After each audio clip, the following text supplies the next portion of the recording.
So if you're ever thinking of creating a business and keeping it in the family, Michelle Chong from the Jamaica Exporters Association, she's the president there, and Dr. Lawrence Nicholson, acting deputy executive director of the Mona School of Business and Management with the UWI Mona. Whew. They're here to tell us exactly what to do. Should note that Sir Nicholson is also the chairman of TVJ, as well as the deputy chairman of our group here. Good morning to you both. Thank you for being here with us. Michelle, I'm eager to get your story, but let me start with Doc, who's written a book about this. You have therefore done quite a bit of research. The book draws on data collected in Jamaica, Barbados, Trinidad and Tobago, and to a lesser extent Guyana. Give me the macro summary. Well, essentially, what we did, because it's in collaboration with Jonathan Lashley from Barbados, we tried to capture the nuances of family business within the Caribbean. Because family business is pervasive right across the world. 80% of businesses in globally can be characterized as 80. Yes, family business. Businesses that come to mind: Walmart, all of NASCAR, BMW, Heineken. In Jamaica, of course, Honeybun in Jamaica. We have Linseed Market and a number of others. What are those stats for Jamaica? So 80% globally? Which is what Mrs. Chong and I were discussing earlier. But because we tend in Jamaica to keep data close to our chest, getting this kind of data from family business in order to codify all of this has been a challenge. And we hopefully that as people realize and recognize the importance of family business in terms of its contribution to the economy, the people start open up and give this kind of data. Do you have a cursory sense?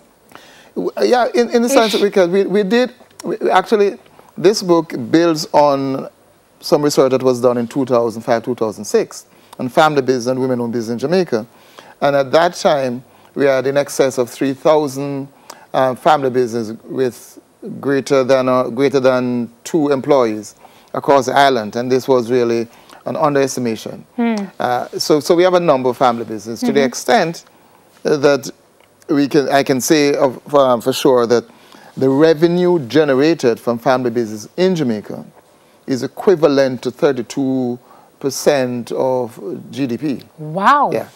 And so family business is big. Wow. And just for us to family business to come together and recognize indeed, their place within the economy, and for it to be so recognized. Ms. Michelle, talk to us about this fantastic company. It started as a little engine that could, and now it is coding and coding and can, and is doing. Tell us a little bit about Honeybun and how that started. My husband and I, we met in Canada, and he had his own business up there. So when we came back to Jamaica to live, he determined that he would buy a business similar to what he had in Canada, it was a pizza business. So he did. I was teaching at Campion at the time, and I think in our traditional way, I came to work in the business with him. So it became a family business. Right. And it's been a very interesting journey. We now have 4 children. 2 of them are working in the business. My daughter was also working in the business before she went to New York to live. And just to make it a really short story, we eventually went public on the Junior Stock Exchange in 2011. I know, and things have been very good for your company. Yeah. It's been a good journey for us. What are some of the challenges? Because you hear of the private sector entities, the family-owned businesses. Some people might think that, the family-owned businesses are run a little differently and perhaps are at a disadvantage in terms of structure and governance and all these things. Has your research found that? Yes. Family business is really, should I say, saddled, if you please, by a number of nuances, peculiarities, of which they are inward-looking because of the need they might have seen to protect what is referred to within the literature as familyness, which is a unique thing that is brought to the table by a particular family business. There's also the big issue of succession planning. Yes. The data will show that only about 30% of family business globally will survive the 2nd generation, and between 10 and 15 survive the 3rd generation. So succession plan is a big thing. And one thing that would now cause that to be such a great issue, one, especially in the Caribbean, based on the data that I'm seeing, is that succession plan is seen as a moment at a point in time, which really ought not to be seen as that. It really is a process. Of course. And it's also one of the things that would have contributed to that is the way sometimes with regard to even within the ethnic group. For example, in Jamaica, the data showing, in fact, in the English-speaking Caribbean, that people of African ancestry traditionally have not been engaged in family business for wealth creation, as primarily, but to take their children through school, to educate their children. I was reading that. Because they believe then, because it's now changing, thankfully, that being educated and doing a business are mutually exclusive. Right. They should not go hand in hand. And sometimes they put their kids who they want to succeed through law school or medical. But your business is for the ones who are not doing absolutely, so. Right. Absolutely. Right. And right. So many times the business will now fizz out. Yeah. But this is now changing. Yes. It's now changing. So let me ask you, Ms. Michelle, you say one of your daughters was in the business and then she went away to live. Yes. I think one of the issues might be too that the younger generation now are not necessarily interested in going into business to further the business, to say, okay, I want to be the next generation to take this over. Do you find that to be the case? Or? I think that that's generally the rule, but it is changing, as Doc had said. Yes. And I think my children, I never told them that you have to come back into the business and work. I mean, when they were educated in engineering or marketing or whatever the case may be, but they gravitated back to the business. And I guess in a way that's what they see every day. It's just like doctors, children become doctors. Yes, absolutely. So they really gravitated and they came back into the business. What are some of the challenges as a family-owned business that you have experienced? Well, I think the first one that I really saw the way when we met Dr. Nicholson was that you treat each other in the business as family.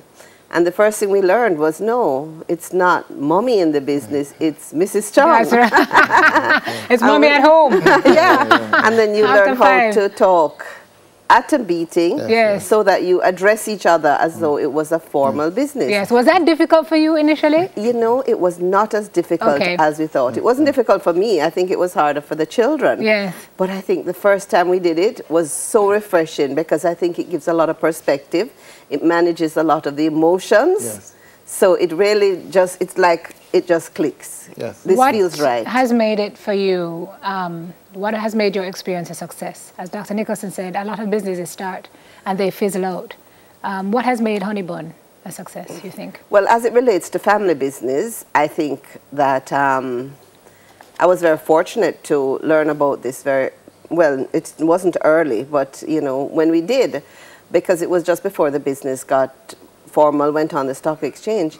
And I think what has made it work for us is, again, I would say the governance. Yes. You know, there are rules. Yes. You set up rules. Yes. So the rules really allow you to take some things for granted. Yes. So nobody's wondering about, you know, are we being paid the same? Are we getting the same vehicle to drive? It kind of takes care of those difficult discussions before the difficult discussions arise. Correct. So, Doc, you say things are changing. You're optimistic about the growth of family business in Jamaica? Yeah, when you look on the data 2005, 2006 compared to the data 2012, you'll find that there has been a 22% increase with regard to the number of persons from tertiary education who would have been exposed to tertiary education, getting involved in their own business and family business in general.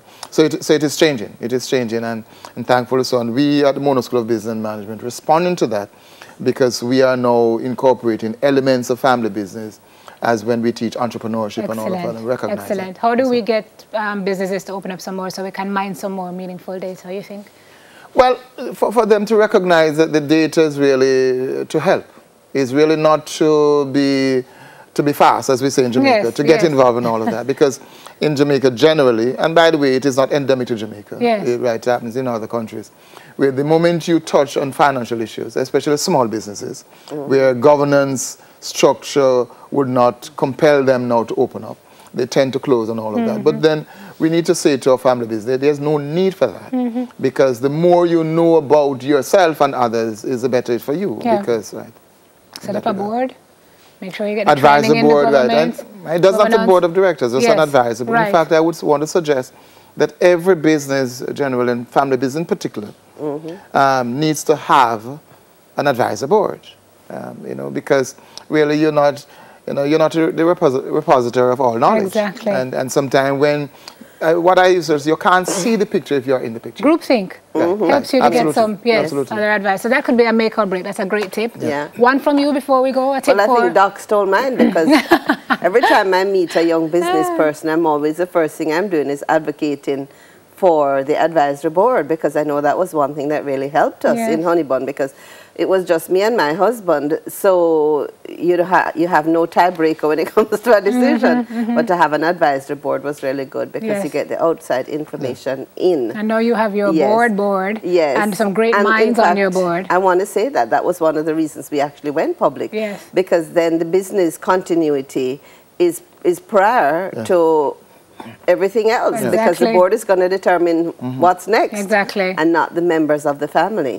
So I think that was another thing that we did that was really as a result of being a family business. Excellent. Well, some great tips this morning for folks who are thinking about it, or folks who are already in it, to make it last even longer.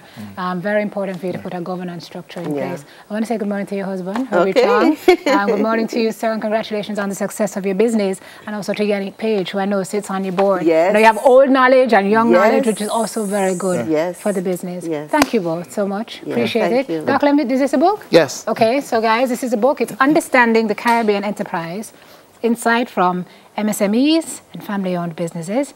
And it's authored by Lawrence A. Nicholson and Jonathan G. Lashley. You can get a copy. Thank you very much again. President, Jamaica Exporters Association, Michelle Chong, and Dr. Lawrence Nicholson, Acting Deputy Executive Director, Mona School of Business and Management at the UWI Mona, and our chairman,